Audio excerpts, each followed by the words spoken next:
Selamat datang kalian. Kita jadi yang satu kolam ini menang.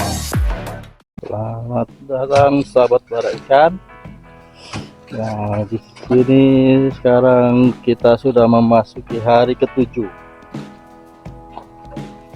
Apa saja yang sudah dikerjakan perkembangannya? Ini kita sudah mulai pemlesteran.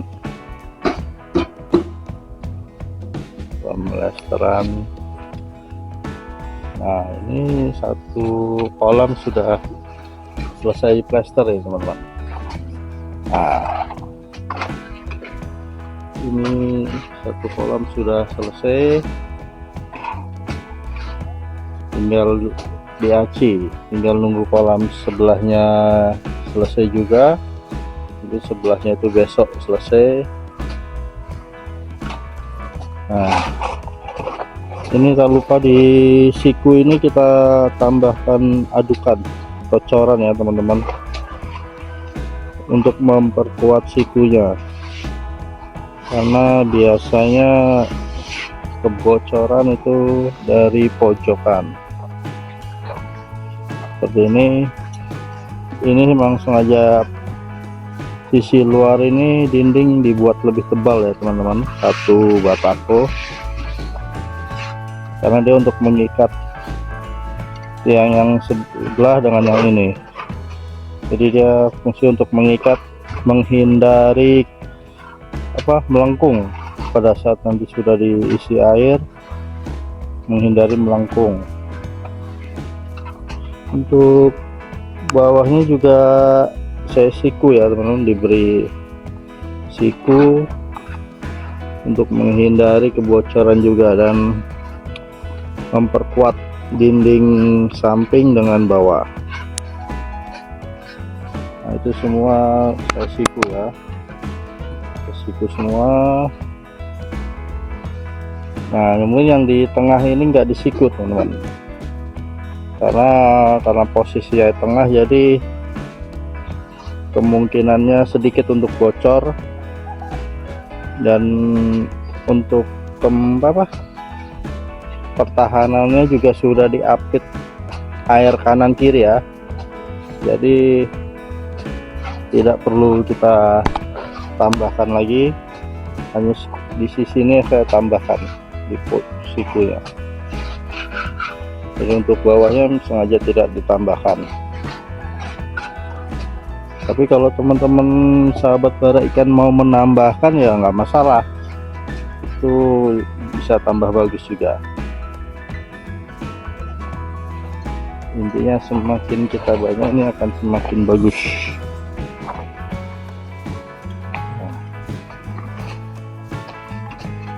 Hari ke-7 ini sudah perkembangannya cukup cepat ya teman-teman.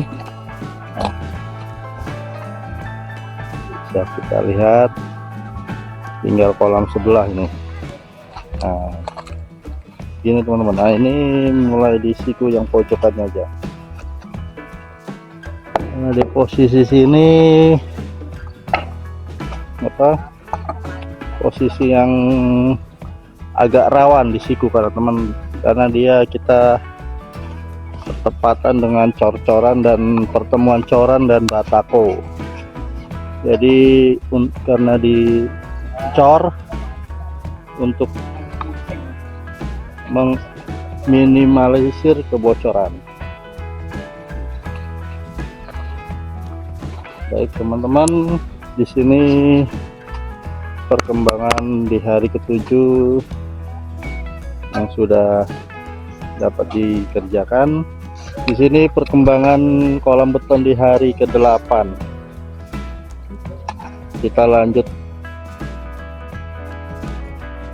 kita pakai formasi 4-1 ya udah, pasir yang sudah diayak 4 angkong dan 1 sak semen. Nah, di sini teksturnya sengaja dibikin lembek agar memudahkan pemlesteran.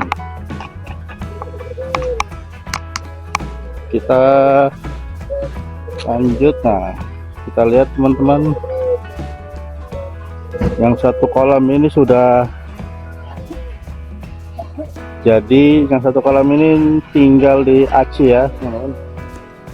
Nah, terus hari ini, hari ke-8 ini lanjut di kolam sebelahnya, sudah mulai pemelasteran. Nah, jadi kemungkinan untuk kolam satunya pun ini sudah selesai di hari ke-8 ini. Untuk ketebalannya teman-teman, di sini kita ketebalannya sekitar 2 cm. Nanti 2 cm, setelah itu kita aci kembali. Kelilingnya ketebalannya kita pakai 2 cm.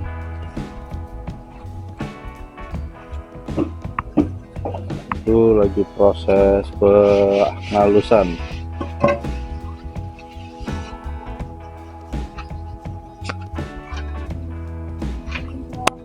Sudah mulai penanaman pipa. Jadi caranya yaitu ini dikepit dengan teknik capit, yaitu bagel dibengkek dan dijepit di papan atau di gipsum. Ini bisa papan atau gipsum. Nanti pipa ini akan diplester, ditanam di dalam ya teman-teman. Nah, ini nanti ujung dari aeratornya, udaranya nanti akan kita sambung L ke bawah. Bisa kita lihat fungsi dari benang itu ya teman-teman, jadi untuk kelurusan dari dinding. Nah, maka itu kuncinya adalah di ukuran benang. Lagi pastinya aja. Yes. Kita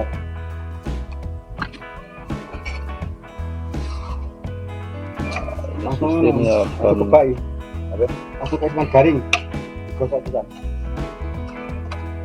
Nah, tekniknya ini jangan sempat kering ya sahabat Kera. Jadi setelah selesai ini diratakan, langsung disiram dengan taburi semen kering agar dia langsung padat dan mengering. Karena pipa ini agak sedikit rawan, jadi adonan plesterannya juga lebih eksklusif. Nah, ini sahabat, ini adalah teknik pengacian langsung, yaitu dengan semen langsung ditaburkan di plesteran ya.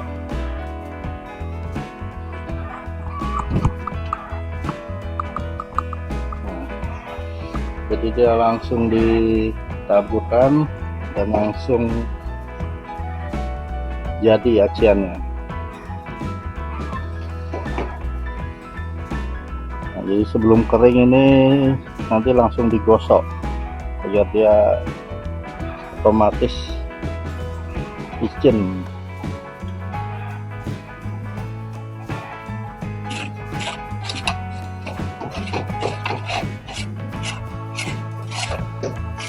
Nah, jadi dia tidak perlu lagi diaci, jadi langsung menyatu dengan adonan plester.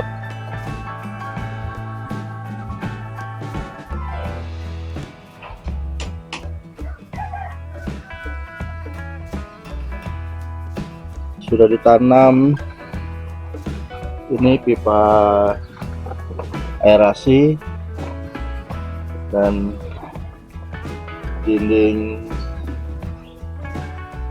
kolam sudah di plester dan di siku ya teman-teman.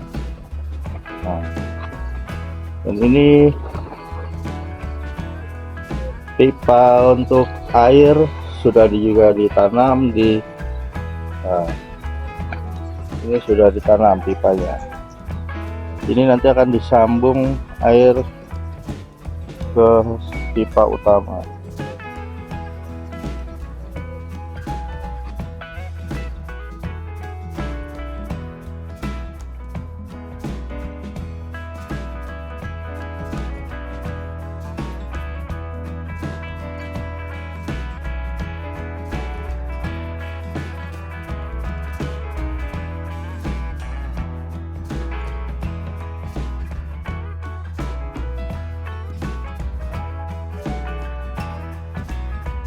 Kembali lagi di hari ke-9 ya teman-teman. Di sini kita sudah masuk hari ke-9 dan nah di sini ada yang unik. Jadi di sini adonan ini ada permintaan dua tukang. Yang satu dia encer, dan yang satu ini agak kental ya. Jadi di sini tukang ini ternyata dia punya ini apa kebutuhannya. Kalau yang encer untuk apa, dan yang kental ini yang agak padat ini untuk apa, kita spill ya. Jadi di sini ada satu pekerjaan dan dua adonan yang berbeda. Nah, di sini kalau untuk adonan yang encer, dia dipakai khusus untuk melester ya teman-teman. Nah, agar dia lebih merekat, menempel di dinding plester.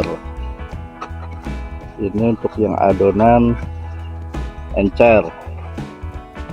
Nah, terus untuk yang adonan kental ya, nah dia dipakai untuk mengeban dinding atas dari tembok. Nah, seperti ini teman-teman. Nah, ini menggunakan adonan yang kental agar dia tidak bleber ke dinding, agar dia tidak bleber dan enak dilihat. Nah, jadi dia tidak bleber ini teman-teman, karena kalau dia terlalu encer dia tidak akan berbentuk, karena untuk dinding atas ini dia riskan untuk bleber ke bawah. Nah, takutnya dia kalau ke bawah dia akan blepoti yang dinding bawahnya. Nah, apa saja yang akan dikerjakan di hari ke-9 ini teman-teman, saksikan terus video ini ya. Nanti kita akan spill pekerjaan selanjutnya hingga selesai di hari ke-9. Lanjut di pembuatan bak outflow, yaitu bak untuk pembuangan air terakhir. Nah, di sini kita sekitar setengah meter ya sahabat. Nah, ini untuk kemudian akan dicor kembali. Nah, nanti dia pipa keluarnya di luar kita ya, kita tidak di dalam, di luar, pengatur airnya agar memudahkan mengontrol air. Nanti kotoran dia akan jatuh di bawah, terus dia akan turun ke sini. Nah, ini pipa lubang outflow terakhir. Lubang ini akan menuju parit. Nah, di sini lubang ini bisa difungsikan ya teman-teman. Jadi kalau sahabat bara ikan ingin menambah filter atau membuat bak lagi, atau bisa menggunakan drum, nah nanti tinggal pipa yang keluar ini disambung ke pipa lagi ya teman, disambung lagi menuju ke bak filter. Bisa menggunakan drum atau dibuat bak penampungan lagi. Nah, fungsinya pipa ini jadi biar kotorannya ini mengendap di bawah, jadi yang masuk adalah air yang di atas, yaitu air yang beningnya, yang jernihnya. Jadi kotoran dia mengendap, air atasnya yang bersih akan keluar, dan dia disambung pipa, dia bisa menuju ke filter. Ini sekitar sekitar 50 cm ya teman-teman, setengah meter. Nah, ini buat sepanjang 6 meter. Nah, jadi di sini pengaturannya. Untuk sementara kita tidak menggunakan bak filter, jadi hanya difokus untuk kolam dan pembuangan airnya. Saksikan terus channel kami untuk mengetahui setiap perkembangan kolam untuk kita yang ingin membuat kolam sebagai bahan referensi.